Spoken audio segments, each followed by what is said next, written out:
हाय मैत्रिणींनो, सर्वजणी कशा आहेत? मस्त आहेत ना? मस्तच राहा. मी अर्चना लाईफस्टाईल या चॅनलमध्ये सर्वांचं मनापासून स्वागत करते. आणि उद्या न्यू इयर होणार आहे, त्यासाठी तुम्हाला ॲडव्हान्समध्ये हॅपी न्यू इयर म्हणते. सर्वांना नवीन वर्ष सुख समृद्धीचं आणि भरभराटीचं जावो. तर चला मग, आता आज बनवलेला आहे मस्तपैकी पनीर लबाबदार. तर आजच्या 31st पार्टीसाठी तुम्ही पनीर लबाबदार बनवू शकता घरीच. हॉटेलमधून मागवण्यापेक्षा मस्तपैकी घरीच आपण असं प्रकारचं पनीर करू शकतो. हॉटेलचं पनीरसुद्धा यापुढे फेल होणार आहे.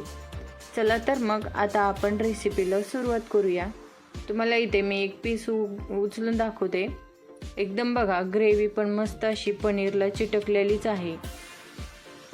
आता इथे पनीर बनवण्यासाठी छोट्याशा कढईमध्ये थोडंसं मी तेल टाकून घेणार आहे. तेल गरम झालं की त्यामध्ये मी खडे मसाले टाकून घेते. आपल्याकडे जेवढे अवेलेबल असतील तेवढे खडे मसाले टाकून घ्यायचे. खडे मसाले एकदम असे तेलामध्ये छान असे लालसर होऊ द्या. तर तेलामध्ये थोडेसे तडतडलेले आहेत की लगेच त्यामध्ये मी कांदा टाकून घेते. इथे मी 4 कांदे कट करून घेतलेले आहेत. खडा मसाला व कांदे छानपैकी तेलामध्ये मिक्स करून घेऊया. कांदे छान असे लालसर होईपर्यंत तेलामध्ये भाजून घ्यायचेत आपल्याला. पनीर लबाबदारची भाजी बाहेरून मागवण्यापेक्षा म्हटलं आता घरीच करून बघूया. एकदम टेस्टी झाली होती ही भाजी. आता यामध्ये मी अद्रक टाकून घेतलेलं आहे. 2 इंच अद्रक होतं, ते कट करून बारीक कापून टाकलेलं आहे. परत लसूण टाकलेत 7 ते 8 पाकळ्या. आणि इथे मी थोडंसं मगजबी पण टाकून घेतलेलं आहे. मगजबी नसेल तरी पण चालेल, पण असेल तर टाका. आणि थोडेसे काजू पण टाकलेले आहेत. 15 ते 20 काजू टाकून घेतलेले आहेत. आता व्यवस्थित सर्व लाल होईपर्यंत भाजून घ्यायचा कांदा चांगला. त्यासोबतच मगजबी आणि परत काजू वगैरे व्यवस्थित भाजल्या जातातच. पनीर लबाबदार भाजी म्हटलं की खूप टेस्टी असते, त्यामुळे तिला थोडेसे मसाले वगैरे जास्तच लागतात. त्यामुळे व्यवस्थित मसाले टाकायचे. त्यामध्ये काजू पण छान असं टाकून घ्यायचा, मग टेस्टी भाजी होते. आता यामध्ये मी टोमॅटो टाकून घेते. 2 टोमॅटो मोठे कट करून घेतलेले आहेत, ते टाकून घेतले. आता व्यवस्थित मिक्स करून घ्यायचे.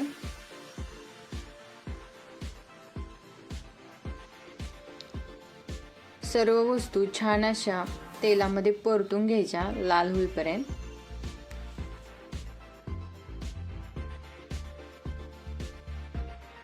आता यामध्ये बेडगी मिरची पण टाकून घेते. आता हे सर्व व्यवस्थित मिक्स करून घ्यायचं. छानपैकी कांदा आता ब्राऊन कलर होत आलेला आहे. आता यामध्ये 1 ग्लास पाणी ओतून घेतले आणि ते शिजण्यासाठी ठेवून देऊया. पनीर लबाबदारची ग्रेव्ही जी असते ना, थोडीशी पातळ करून घ्यायची आणि ते गाळून घ्यायची असते, त्यामुळे थोडीशी पाण्यामध्ये शिजून घ्यायची. आता इथे मी फ्राय पॅन ठेवले, त्यामध्ये तेल ओतून घेतले. आता आपण यामध्ये पनीर तळून घेणार आहोत. इथे मी पनीर बारीक बारीक असे तुकडे करून घेतलेले चौकोनी आकारचे. तेल आपलं छानपैकी गरम झालं की त्यामध्ये आपण पनीरचे तुकडे टाकून घेऊया.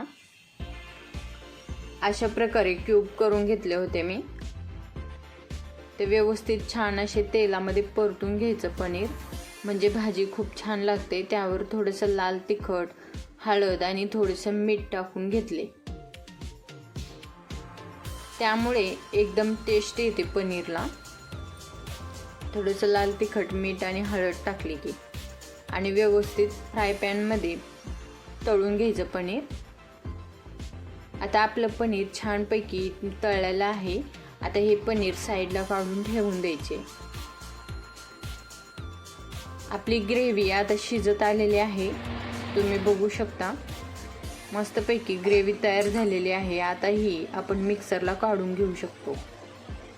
यातलं पाणी जर चुकून आटलेलं असेल तर थोडंसं पाणी ओतून घ्यायचं. इथे माझं थोडंसं पाणी आटलेलंच आहे. मी ग्रेव्ही करताना थोडंसं अर्धा ग्लास पाणी घालून मिक्सरला काढून घेणार आहे ग्रेव्ही. आता तुम्ही बघू शकता मिक्सरला मी इथे ग्रेव्ही बारीक अशी काढून घेतलेली आहे. एकदम बाइंडिंग झालं पाहिजे अशा प्रकारे ग्रेव्ही करून घ्यायची. आणि आता ही ग्रेव्ही मी चाळणीमध्ये चाळून घेणार आहे. व्यवस्थित अशी चाळून घ्यायची. ग्रेव्ही चाळून घेतल्याच्या नंतर जे खड्या मसाल्याचा जो चोथा असतो तो तोंडाला लागत नाही भाजी खाताना, त्यामुळे व्यवस्थित अशी ग्रेव्ही चाळून घ्यायची.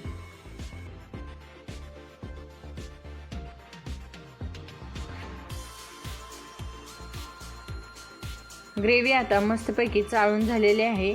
व्यवस्थित साईडला आपण ग्रेव्ही काढून घेऊया. तुम्हाला मी ग्रेव्ही दाखवते. किती सुंदर अशी ग्रेव्ही तयार झालेली आहे आपली. तुम्ही बघू शकता एकदम मऊसूत अशी ग्रेव्ही तयार झाली आहे. एकदम हॉटेलसारखीच ग्रेव्ही वाटत आहे. आता आपण कढईमध्ये फोडणी देऊन घेऊया. इथे पनीर लबाबदारला 3 ते 4 पळ्या मी तेल घेतलेलं आहे, कारण की मला हॉटेलसारखीच भाजी करायची होती, त्यामुळे आज तेल जास्तच वापरलेलं आहे भाजीला. आता त्यामध्ये 1 चमचा जिरे टाकून घेतले. जिरे छान असे तडतडू द्यायचे, म्हणजे चांगली फोडणी बसते. आता यामध्ये मी बारीक कांदा चिरून घेतलेला आहे, तो टाकून घेते. 1 कांदा टाकून घ्यायचा फोडणीसाठी. ग्रेव्हीमध्ये आपण कांदा टोमॅटो सर्वच टाकलेला आहे, पण वरतून अशी कांदा टाकून फोडणी द्यायची म्हणजे छान लागते. आता यामध्ये मी 1 शिमला मिरची पण टाकून घेतली. हे सर्व व्यवस्थित मिक्स करून घेऊया. तेलामध्ये शिमला मिरची टाकली ना खूपच वेगळीच टेस्ट लागते, त्यामुळे पनीरच्या भाजीसाठी शिमला मिरची टाकून घ्यायची. आता इथे मी 1 टोमॅटो पण टाकून घेतले बारीक चिरून. तुम्हाला हवा असेल तर मिक्सरमधून पण काढून घेऊ शकता. आता इथे चवीनुसार मीठ टाकून घेतले.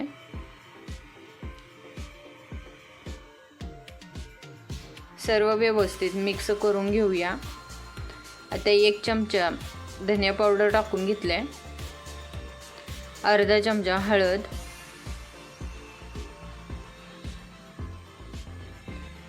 सर्व व्यवस्थित मिक्स करून घ्यायचं आपला.